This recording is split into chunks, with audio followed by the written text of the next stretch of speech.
Erstmal Servus meine Freunde.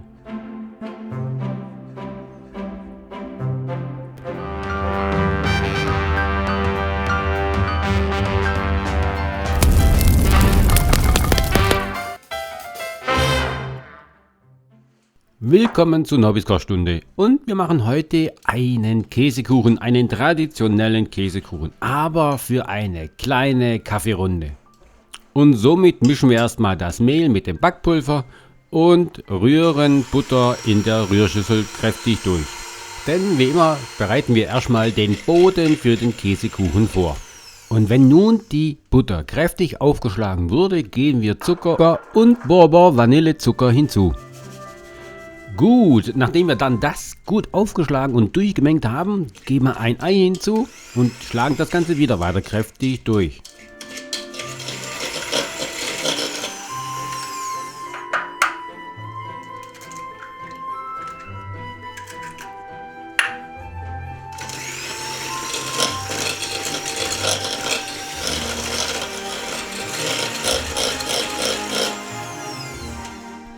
Für den Boden geben wir dann noch das Mehl, die Mehl-Backpulver-Mischung hinzu und kneten das Ganze gut durch. Nach dem Kneten lassen wir den Teig für mindestens eine halbe Stunde lang im Kühlschrank ruhen.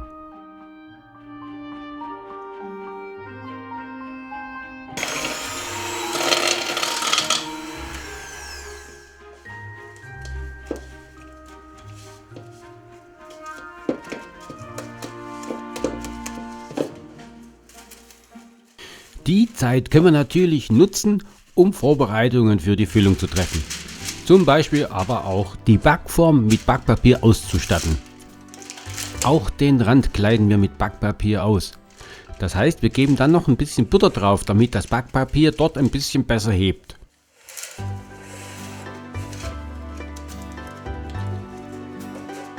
Weiter nutzen wir die Zeit, indem wir mal die Eier trennen, die wir nachher benötigen.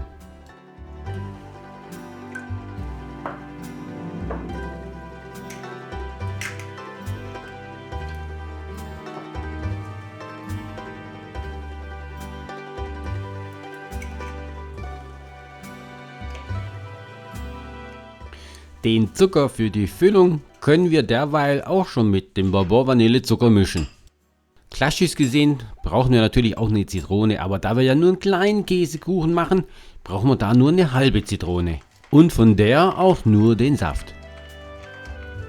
Aber dann wenden wir uns wieder dem Teig zu und von dem Teig nehmen wir die Hälfte und formen daraus den Boden. Aus der anderen Hälfte formen wir kleine Würstchen, rollen sie platt und daraus formen wir dann den Rand.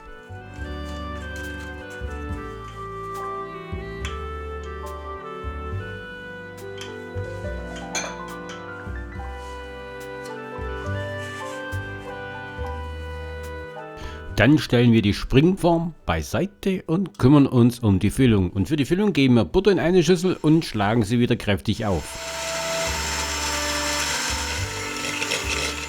Schritt für Schritt folgen dann die weiteren Zutaten, wie der Zucker, der Zitronensaft oder nachher schrittweise die Eigelbe.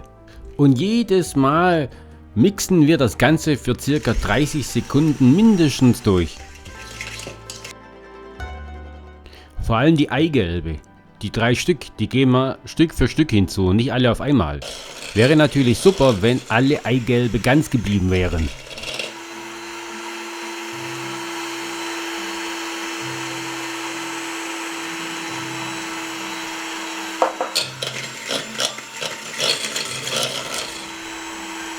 Weiter folgen noch 2 wichtige Zutaten. Das wären zum einen der Magerquark und das Bourbon Vanille Puddingpulver. Sind die beiden Zutaten nun drin, rühren wir das Ganze für ein paar Minuten richtig lange durch, damit auch wirklich alle Klumpen sich aufgelöst haben.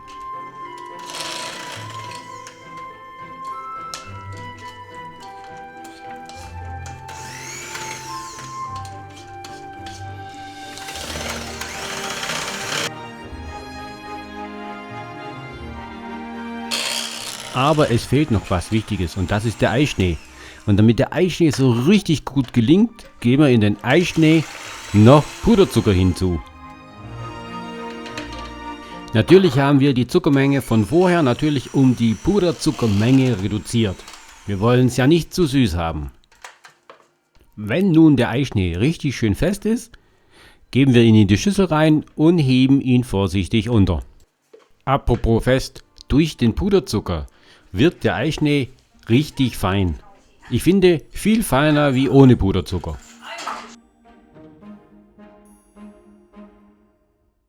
Und jetzt brauchen wir einfach auch ein bisschen Geduld und heben so lange das Ganze unter, bis das Ganze alles homogen ist in der Schüssel.